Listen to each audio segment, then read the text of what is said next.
Penat kan cari rezeki? Tapi itulah, kadang-kadang penat kita ni tak dihargai. Kita penat bukan untuk diri kita pun, untuk orang lain, untuk cukupkan orang lain.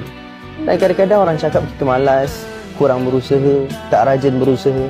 Padahal usaha dah separuh mati. Tapi nak buat macam mana? Belum lagi rezeki, belum lagi Allah Ta'ala izinkan untuk hasilnya terwujud.